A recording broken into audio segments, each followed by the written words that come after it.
Jumat Agung. Kenapa disebut Jumat Agung? Yang Maha Agung mau berkorban untuk Anda dan saya, ya.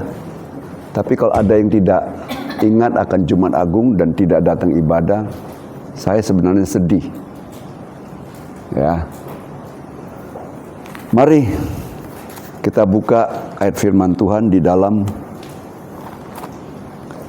Yohanes pasal yang pertama ayat 29.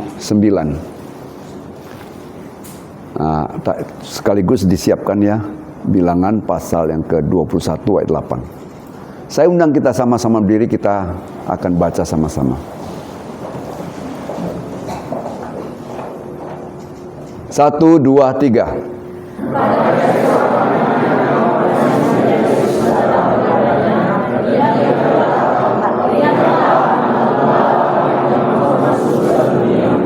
Ya, bila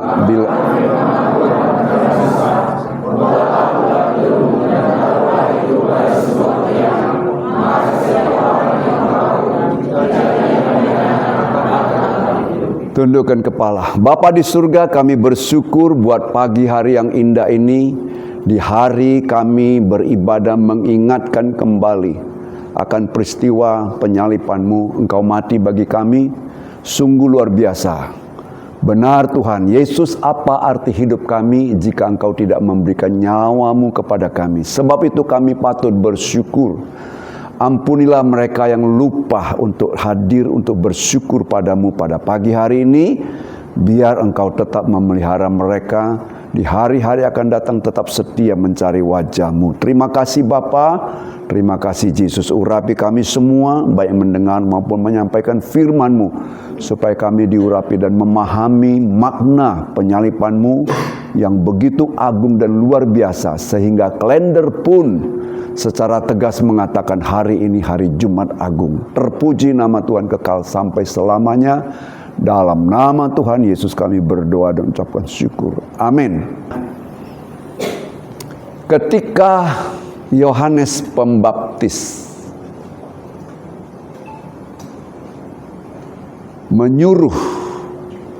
mengundang orang-orang dari Yerusalem yang datang bertanya kepada Yohanes, mengapa kamu membaptis? Karena ayat sebelumnya, kalau kita baca di dalam kitab Yohanes, orang-orang dari Yerusalem datang bertanya kepada Yohanes, mengapa kamu membaptis jika engkau bukan nabi atau bukan Mesias? Dan setelah itu dia katakan, ya, pada keesokan harinya dia berkata, lihatlah anak domba Allah yang mengangkut dosa dunia.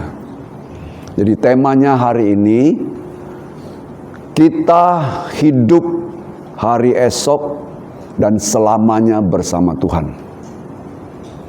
Kita hidup hari esok dan selamanya bersama Tuhan. Kenapa saya memakai bahasa kita hidup hari esok? Hari ini memang hidup, ya. Tapi ketika saya mengadopsi ayat firman Tuhan ini yang diundangkan oleh Yohanes Pembaptis pada keesokan harinya, itu mengandung makna. Kenapa saya katakan begitu? Keesokan harinya Yohanes berkata, lihatlah anak domba Allah yang menghapus dosa dunia. Pertanyaan saya, mungkin pertanyaan Bapak Ibu semua, apa hari sebelumnya Yohanes tidak lihat Yesus? Saya tegaskan bahwa hari sebelumnya Yohanes sudah melihat Yesus. Bahkan kalau kita lihat kronologisnya, Yohanes anak daripada Imam Zakaria, ya, yang ibunya bernama Elisabeth. Kemudian Elisabeth inilah yang menyatakan, siapakah aku sampai ibu Tuhanku mengunjungi aku? Jadi masih ada hubungan famili. Berarti Yohanes sudah ketemu Yesus dan mungkin sering sudah. Tapi kenapa dia katakan keesokan harinya? Apakah hari-hari sebelumnya tidak lihat Yesus? Sudah. Tapi mengandung makna. Mengandung makna karena kita hidup tidak sampai hari ini saja. Kita hidup pada hari ini, hari kemarin, hari ini, dan hari esok. Siapa yang mau hidup hari ini saja? Coba tunjuk tangan. Tidak ada kan? Siapa yang mau hidup hari esok dan selanjutnya? Ya, makanya temanya kita hidup hari esok dan selamanya bersama Allah. Perhatikan baik-baik. Ketika Yohanes Pembaptis mengundang orang-orang yang datang kepadanya bertanya, mengapa engkau membaptis jika engkau bukan Mesias? Itu mengandung makna bahwa hari esok penuh pengharapan. Berkenaan dengan situasi dan kondisi sekarang, ya, kita tidak tahu hari esok bagaimana. Lagu minggu lalu, ku tak tahu hari esok. Tapi hari ini jawabannya, ya, kita bisa hidup atau aku bisa hidup hari esok dan selamanya bersama Allah. Berarti kalau ada hari esok, ada hari kemarin, ada hari ini.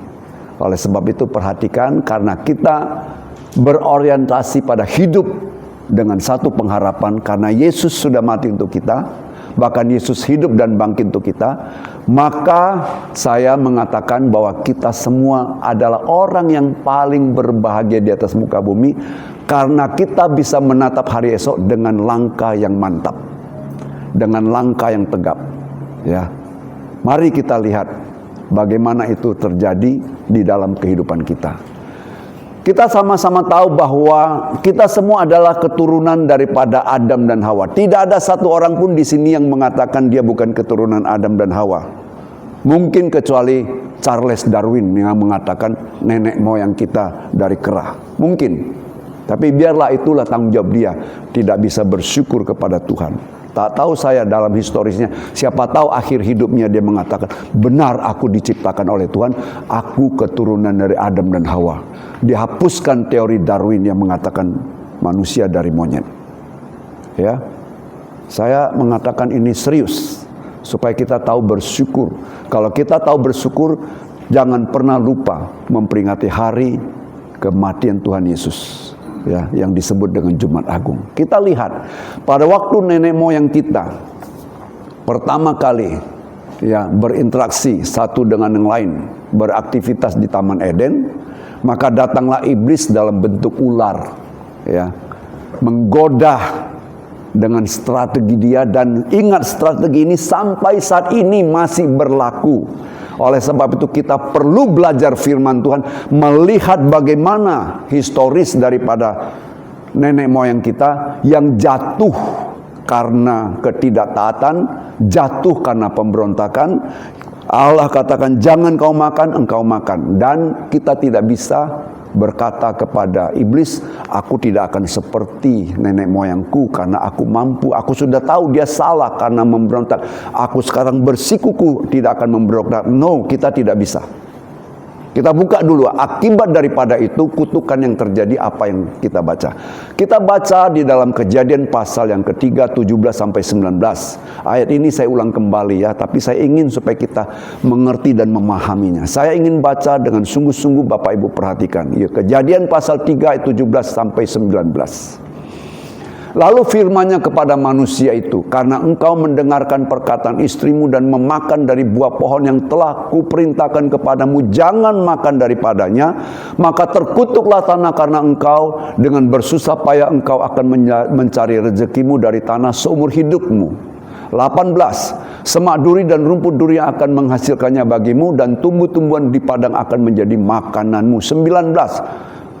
Dengan berpeluh engkau akan mencari makananmu sampai engkau kembali lagi menjadi tanah, karena dari situlah engkau diambil, sebab engkau debu dan engkau akan kembali menjadi debu. Ini akumulasi daripada kutukan, semua manusia harus mati. Itu dia. Jadi tidak ada satu orang pun yang kita mati, semua akan mati. Ya.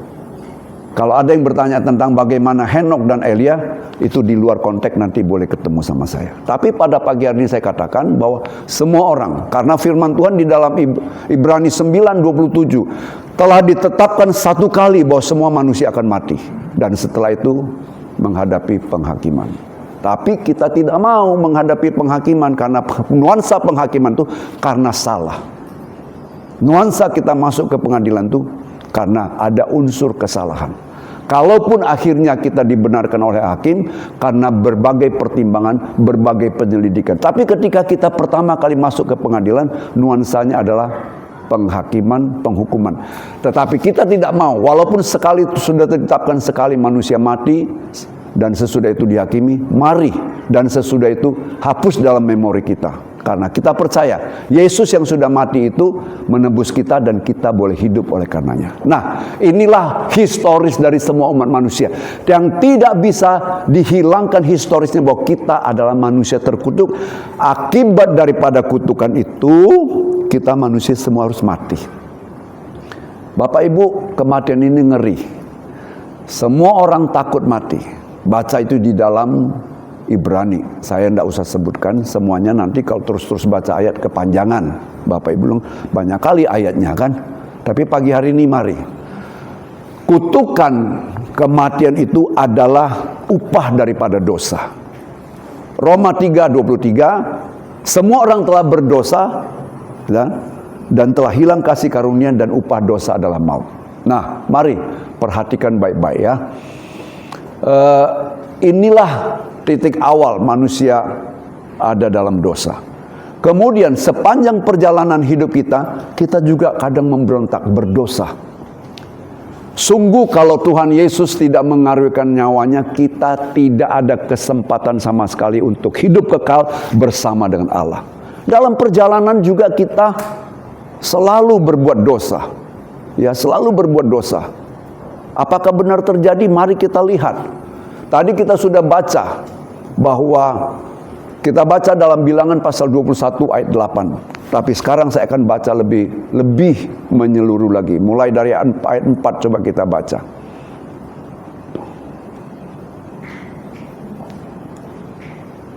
Setelah mereka berangkat dari Gunung Hor berjalan ke arah Laut Tebrau untuk mengelilingi tanah Edom, maka bangsa itu tidak dapat lagi menahan hati di tengah jalan. Lanjut. Lalu mereka berkata-kata melawan Allah dan Musa, "Mengapa kamu memimpin kami keluar dari Mesir supaya kami mati di padang gurun ini? Sebab di sini tidak ada roti dan tidak ada air, dan akan makanan hambar ini kami telah muak." Padahal firman Tuhan katakan, kamu bukan hidup oleh roti saja, tapi oleh setiap perkataan yang keluar dari bibir mulut Allah. Ini menggambarkan hubungan bahwa setiap hari kita makan firman Tuhan, ada relasi dengan Tuhan. Tetapi relasi dengan Tuhan itu muak, malas datang ibadah, malas berdoa. Saya tanya dulu, yang harus berdoa siapa? Malas berdoa, tidak mau datang berdoa, itu adalah puncaknya.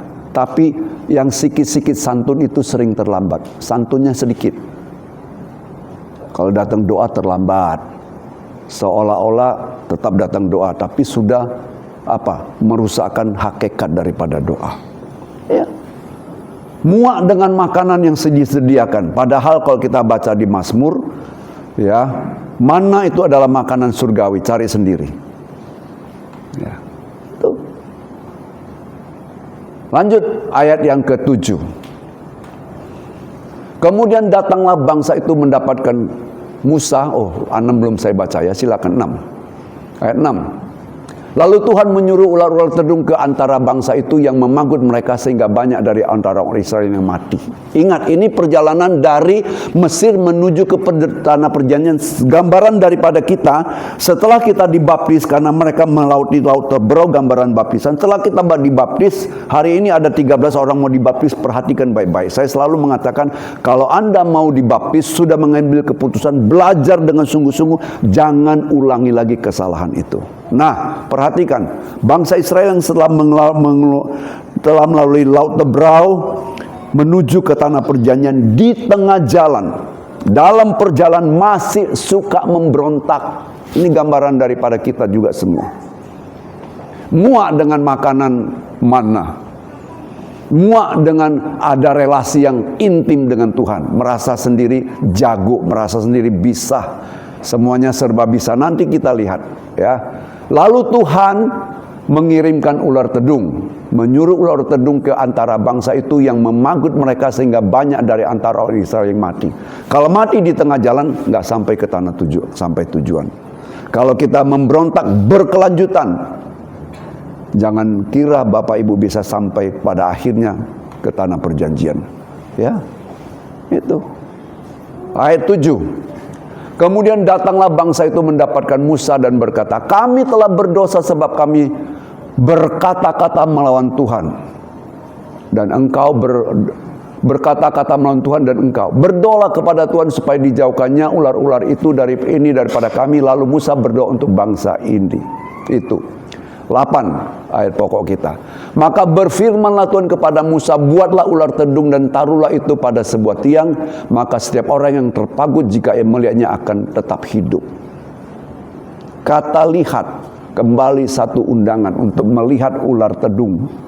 Replika ular tedung yang dipasang dan digantung di tiang, supaya setiap orang yang melihat tidak akan mati. Bapak Ibu, kita sering melihat pada diri kita. Diriku hebat, aku jago. Aku bisa, aku mampu. Tapi ketika undangan daripada Yohanes Pembaptis, undangan daripada firman Allah lewat Nabi Musa, jika ia melihat undangan yang ditujukan kepada Yohanes Pembaptis, lihatlah anak domba Allah yang menghapus dosa dunia. Undangan ini mengandung makna yang luar biasa.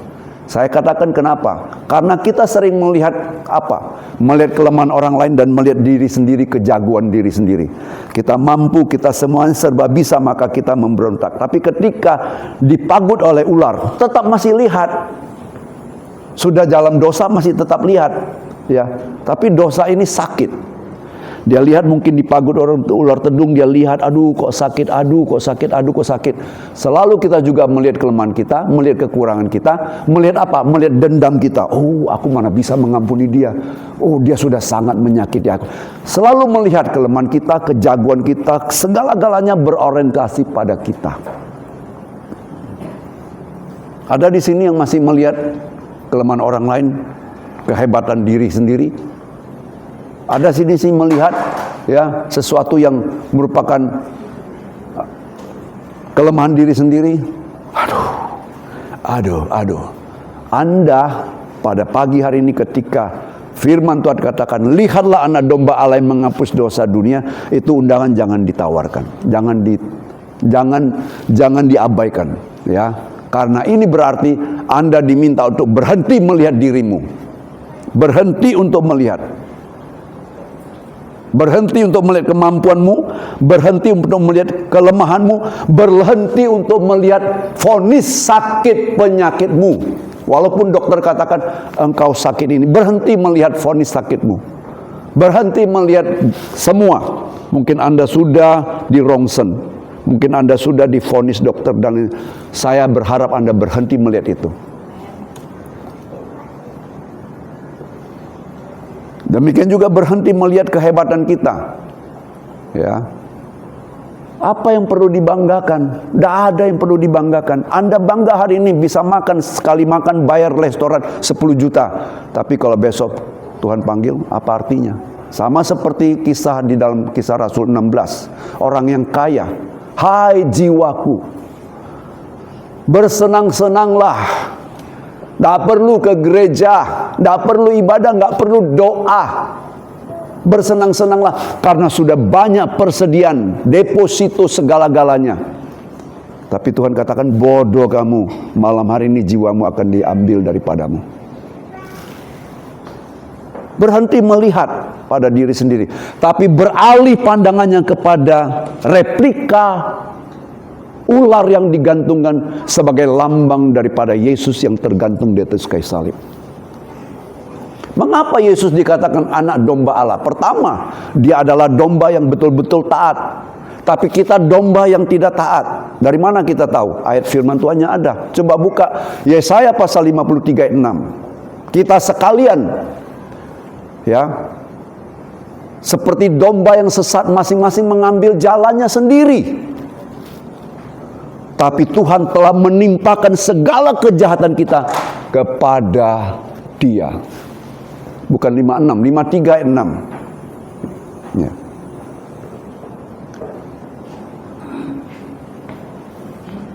Kita sekalian sesat seperti domba, masing-masing kita mengambil jalannya sendiri, tetapi Tuhan telah menimpakan kepadanya kejahatan kita sekalian.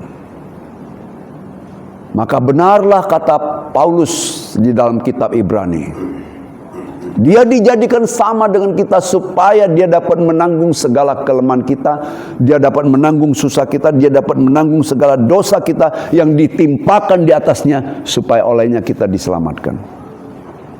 Kalau ada yang tanya, kenapa Tuhan kalian manusia? Itu jawabannya. Kenapa Tuhan kita dianggap sebagai domba? Itu jawabannya. Jadi harus belajar. Nanti kalau Anda ditanya oleh orang lain, Anda tidak bisa jawab, berarti Anda tidak bisa bersaksi dan tidak bisa memenangkan jiwa. Jadi sekali lagi saya ulangi, historisnya memang kita sudah terkutuk. Dalam perjalanan menuju ke tanah perjanjian, menuju pada keselamatan, kita juga seperti yang dialami oleh bangsa Israel, umat pilihannya. Seperti domba yang sesat, masing-masing mengambil jalannya, memberontak. Ayo kita pilih pemimpin untuk kembali ke Mesir. Karena apa? Perjalanan kita berkitar-kitar, berputar-putar saja. Kapan sampai tujuan? Betul? Dari Gunung Hor kembali lagi ke titik awal. Halo Bapak Ibu, kita kalau tidak dilatih oleh Tuhan, kita nggak bisa belajar sabar. Ya, Bapak Ibu kalau nggak keras kepala, saya juga nggak bisa sabar. Tapi kadang Bapak Ibu semua keras kepala, aku jadi sabar menghadapi Bapak Ibu. Tapi jangan kelamaan dong sabarnya. Betul? Amin. Jangan lama dong sabarnya. Aku sabar, aku lihat yang ini kok selalu saja terlambat doa. Sabar. Tapi kan ada batasnya. Kenapa saya katakan gitu? Kalau Bapak Ibu belajar di dalam 1 Samuel pasal 2, Hofni Pinehas, anak daripada Imam Eli. Imam Eli sebagai orang tua yang sabar. Anaknya banyak berbuat kesalahan, dia susah, takut menegur. Akibatnya apa? Dia mati, anak juga mati. Tapi saya nggak mau mati Bapak Ibu, saya harus tegur Bapak Ibu. Kalau salah saya tegur. Ya. Kalau akibat saya tegur Bapak Ibu, payah kali lah ikut gembala satu ini. Aku pindah gereja. Silakan, itu pilihan. Itu pilihan. Saya nggak akan tarik-tarik, ayolah ya, pokoknya saya lus-lus Bapak Ibu, supaya Bapak, jangan nanti saya di sana ditanya, apa yang kamu ajarkan? Kalau di gereja ini tidak ada teguran, jangan masuk gereja ini, berarti gereja ini sesat.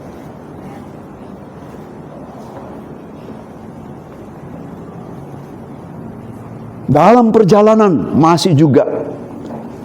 Makanya apa kata Yohanes? Coba buka. Setelah dia katakan, lihat anak domba Allah yang menghapus dosa dunia. Kemudian di dalam pasal 3 ayat 14. Yohanes pasal 3 ayat 14. Kita baca.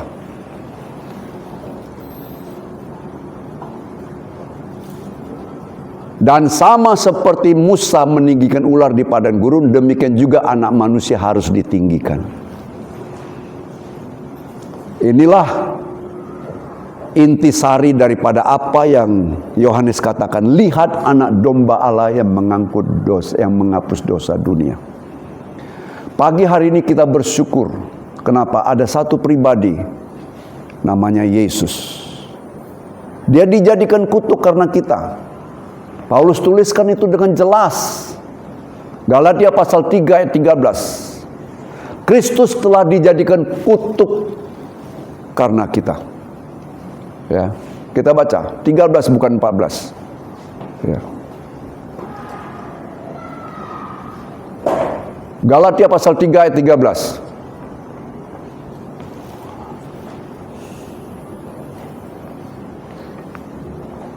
Kristus telah menebus kita dari kutuk hukum Taurat dengan jalan menjadi kutuk karena kita, sebab ada tertulis, terkutuklah orang yang tergantung pada kayu salib. Dia dijadikan kutuk. Kenapa? Karena seluruh dosa kita, seluruh kutuk yang kita terima, akumulasi dari kutuk di Taman Eden, kita harus mati. Oleh sebab itu semua ditimpakan kepada Dia. Bapak Ibu kalau menonton The Passion of Christ, hari ini kalau kita nonton Passion of Christ, harusnya kita rasa bersyukur sekali. Tadi pujian, tadi WL mengatakan matanya berdarah, pipinya berdarah, hidungnya berdarah. Tidak ada bagian tubuhnya yang tidak berdarah. Bahkan dagingnya terburai karena Bapak, Ibu, dan saya. Masihkah Bapak Ibu juga rasanya tidak bersalah kalau Bapak Ibu memberontak? Masihkah Bapak Ibu merasa tidak bersalah kalau tidak datang bersyukur kepada Dia? Masihkah Bapak Ibu rasa happy-happy saja, nggak usahlah datang ibadah di rumahku? Halo?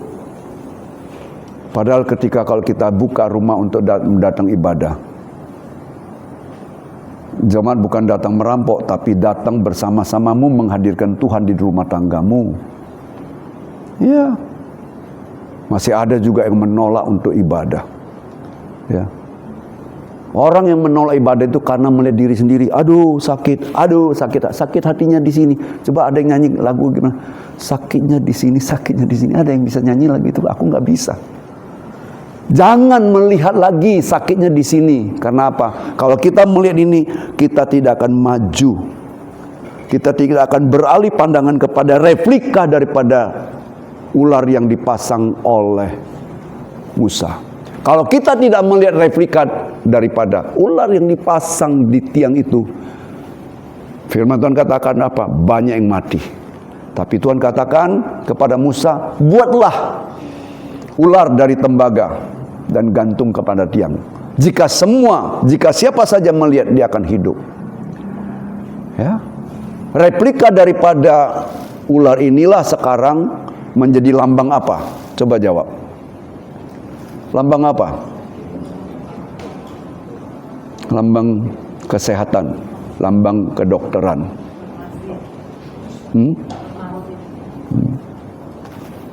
Orang kesehatan tahu jawabannya kan? Ya.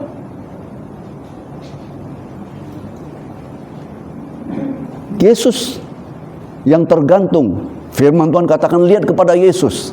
Lihat kepada Yesus bukan hanya sekedar lihat, perhatikan.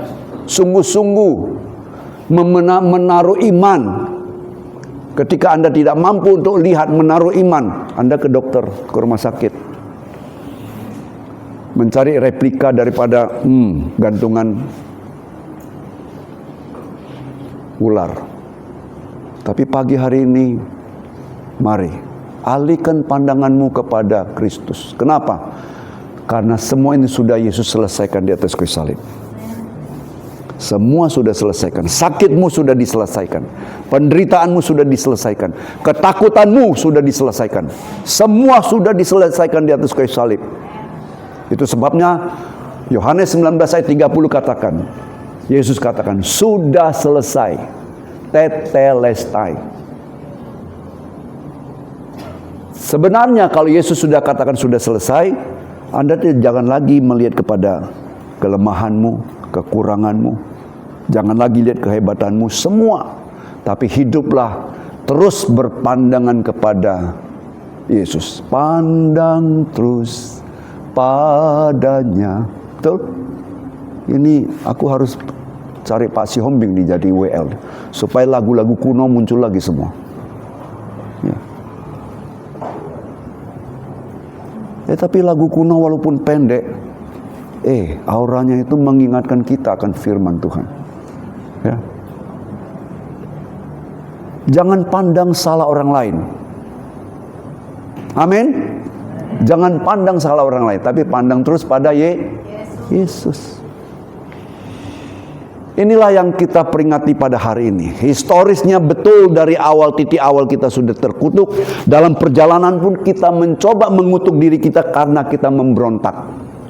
Tapi Tuhan memberi peringatan. Tapi di zaman gereja ini, di zaman kasih karunia inilah, maka Tuhan lewat daripada Nabi, lewat Yohanes Pembaptis mengundang kita lihat anak domba Allah yang mengangkut isi dosa. Kenapa?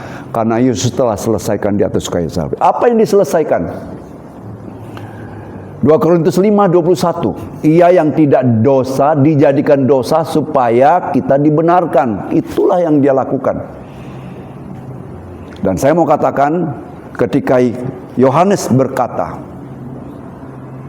coba buka ulang Yohanes pasal 3 ayat 14, 15 dan 16 akan saya baca. Ketika Yohanes berkata demikian, itu maknanya apa? Coba. Dan sama seperti Musa meninggikan ular di padang gurun, demikian juga anak manusia harus ditinggikan. 15. Supaya setiap orang yang percaya kepadanya beroleh hidup yang kekal. Baru ayat 16. Karena begitu besar kasih Allah akan dunia ini sehingga ia telah mengaruniakan anak yang tunggal, supaya setiap orang yang percaya kepadanya tidak binasa melainkan beroleh hidup yang kekal. Itulah kasih Allah, mengorbankan anaknya. Ya, mengorbankan anaknya. Replika daripada domba, lihat anak domba Allah.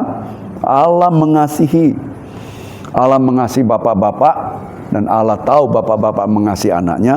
Maka malaikat berkata kepada Abraham, "Stop Abraham, aku telah tahu isi hatimu." Tuhan sediakan domba pengganti daripada Ishak. Jadi kalau Anda dan saya tidak mau memandang kepada anak domba Allah yang disediakan untuk dikorbankan bagimu dan bagiku, berarti Allah melihat hatimu belum lagi seperti Abraham. Biarlah pagi hari ini buka hatimu. Tuhan, lihatlah hatiku. Aku patut bersyukur kepadamu karena hari ini aku telah memperoleh satu jaminan. Hari esok saya bisa hidup. Kenapa? Karena mereka yang dipagut oleh Allah setelah melihat, mereka masih terus bisa berjalan menuju ke tanah perjanjian. Karena di firman Tuhan katakan, jika dia melihat, jika siapa saja melihat kepada ular yang digantung itu, dia tidak mati. Artinya bisa melanjutkan perjalanan sampai ke tanah perjanjian. Makanya, ya, tema kita hari ini, ya, kita dapat hidup hari esok dan selamanya bersama Allah. Ya. Biarlah ini menjadi perenungan kita pada pagi hari ini, ya. Kita mau tetap menghargai keselamatan yang Tuhan berikan kepada kita, menjadi janji yang sudah diselesaikan oleh Yesus di atas kayu salib. Yesus sudah selesai. Yang belum selesai Bapak, Ibu, dan saya. Kalau mau masih beralih pandangan, sebentar-sebentar masih mau melihat, aduh, digigit ular, aduh sakit. Anda sendiri yang akan mengalami kelemahan. Kalau sebentar-sebentar kata, aduh, aku sakit. Usir sakit itu dengan imanmu ketika engkau memandang Yesus. Dulu anak saya masih kecil, ada lagu yang diambil dari kitab Mazmur. Saya lupa lagunya. Kira-kira gini, jika aku sakit, aku percaya Yesus, aku akan sembuh. Anak guru sekolah minggu masih ingat? Ya. Tapi pagi hari ini saya mengundang kita semua, pandang terus padanya, ya. Jangan menoleh ke kanan, ke kiri. Jangan melihat kesalahan orang lain. Jangan melihat kesalahan kita. Pandang terus. Tahukah Bapak Ibu siapa yang memandang terus kepada ke depan panggilan surgawi dan di akhirnya mendapatkan mahkota? Tahu siapa? Paulus katakan, aku melupakan belakangku, tapi aku berlari terus memandang ke depan, ya, menuju ke panggilan surgawi. Dan akhirnya dia berkata, telah tersedia mahkota bagiku. Tapi bukan bagiku saja, bagi setiap orang yang percaya, bagi setiap orang yang mau melakukan itu. Biar kita seperti Paulus, selalu memandang pada dia. Bukan Paulus tidak ada sakit, Paulus punya sakit. Dia sakit mata, dia punya kelemahan. Dia katakan dia berdoa, aku sudah 3 kali berdoa supaya iblis yang menggocok aku lalu daripadaku. Tetapi Tuhan katakan, cukuplah kasih karuniaku kepadamu, karena ketika aku lemah, aku kuat. Kenapa? Karena dia terus hidup mengacu kepada, memandang kepada Yesus. Dia hidup terus memacu kepada panggilan itu. Biar pada pagi hari ini jemaat GPD Betani, mari terus memandang kepada Yesus.